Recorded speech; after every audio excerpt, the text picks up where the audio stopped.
So hi hello friends welcome to all. So இன்றைக்கான இந்த video பதிவில் என்ன பார்க்க போகிறோம் அப்படின்னு பார்த்தீங்கன்னா, ஸோ எக்கனாமிக் பொறுத்த வரைக்கும் இதுலேருந்து பார்த்திங்கன்னா நமக்கு 20 கொஸ்டின்ஸ் வந்து கேட்குறதா வந்து டிஎன்பிஎஸ்சி சிலபஸில் வந்து கொடுத்துருக்காங்க. ஓகேங்களா?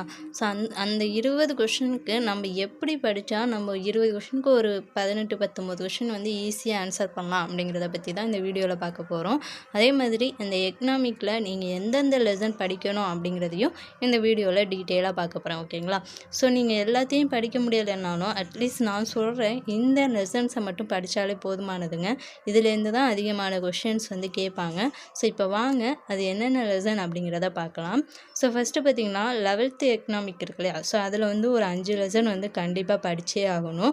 ஸோ அது என்னென்ன அப்படின்னு பார்த்திங்கன்னா, இந்திய பொருளாதாரம் சுதந்திரத்திற்கு முன்னரும் பின்னரும், இந்தியாவின் மேம்பாட்டு அனுபவங்கள், ஊரக பொருளாதாரம், தமிழ்நாட்டு பொருளாதாரம். ஸோ இந்த 5 லெசனுமே ரொம்ப ரொம்ப ரொம்ப முக்கியமான லெசன். ஸோ 5 லெசனுமே படித்து தான் ஆகணும். அதே மாதிரி நிறைய பேர் என்ன சொல்கிறீங்கன்னா, 11th எக்கனாமிக் அதாவது எக்கனாமிக் படிக்கவே ரொம்ப கஷ்டமாக இருக்குது. ஸோ அதில் பார்த்திங்கன்னா அதிகமாக ஆண்டு கொடுத்துருப்பாங்க, அதுக்கப்புறம் சதவீதம் இந்த மாதிரி தான் கொடுத்துருப்பாங்க. ஸோ அதை பார்த்தாலே நமக்கு படிக்கணும் அப்படிங்கிற ஒரு இன்ட்ரெஸ்டே வராது.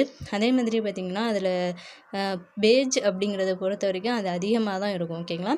ஸோ இருந்தாலும் அதை நீங்கள் பார்த்தா அதில் முக்கியமான கண்டென்ட் அப்படிங்கிறது ரொம்ப கம்மி தான். ஓகேங்களா? ஸோ ஒரு லெசனில் முக்கியமான கண்டென்ட் அப்படிங்கிறது ரொம்ப கம்மி தான். ஸோ அதில் பேஜஸ் தான் அதிகமாக இருக்கும். அதை பார்த்தோன்னே நமக்கு என்ன தோணும், படிக்கிறதுக்கே வந்து தோணாது. ஓகேங்களா? ஸோ அதனால் வந்து அதை பார்த்தோன்னே முதல்ல அந்த மைண்ட் செட்டை மாற்றுங்க. ஸோ கஷ்டமாக இருக்கும் எப்படி படிக்க போகிறோம் அப்படிங்கிறத வந்து நினைக்காதீங்க. ஸோ உள்ளே படித்து பார்த்திங்கன்னா அதில் ஒன்றுமே இருக்காது, ரொம்ப ஈஸியாக தான் இருக்கும். அதை நீங்கள் ஷார்ட்டாக நோட்ஸ் எடுத்து படிக்கிறதுல தான் இருக்குது. ஸோ அதனால் எக்கனாமிக்கை முடிஞ்ச அளவுக்கு வந்து என்ன பண்ணிங்கன்னா ஷார்ட்டாக நோட்ஸ் எடுத்து படிச்சுக்கோங்க. ஓகேங்களா? ஸோ அப்போ தான் வந்து ஈஸியாக எக்கனாமிக்கை வந்து நம்ம கம்ப்ளீட் பண்ண முடியும். ஓகேங்களா? ஸோ இப்போ வந்து 11th இந்த 5 லெசன் படிக்கணும். ஸோ நெக்ஸ்ட்டு 12th ஸ்டாண்டர்டில் பார்த்திங்கன்னா தேசிய வருவாய், வேலைவாய்ப்பு மற்றும் வருமான கோட்பாடு, வங்கியியல், நிதி பொருளாதாரம், பன்னாட்டு பொருளாதாரம் அமைப்புகள், பொருளாதார மேம்பாடு மற்றும் திட்டமிடல். ஸோ இதில் 12th பொறுத்த வரைக்கும் ஒரு 6 லெசன் படிக்கணும். ஓகேங்களா?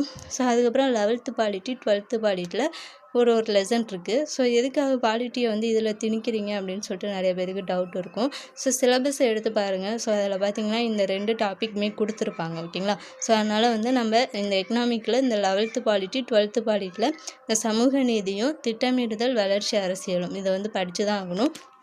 ஸோ அதனால் இதை வந்து இங்கேயே வந்து படிச்சிருங்க. ஓகேங்களா? ஸோ அதுக்கப்புறம் 10th எக்கனாமிக் பாருங்கள்.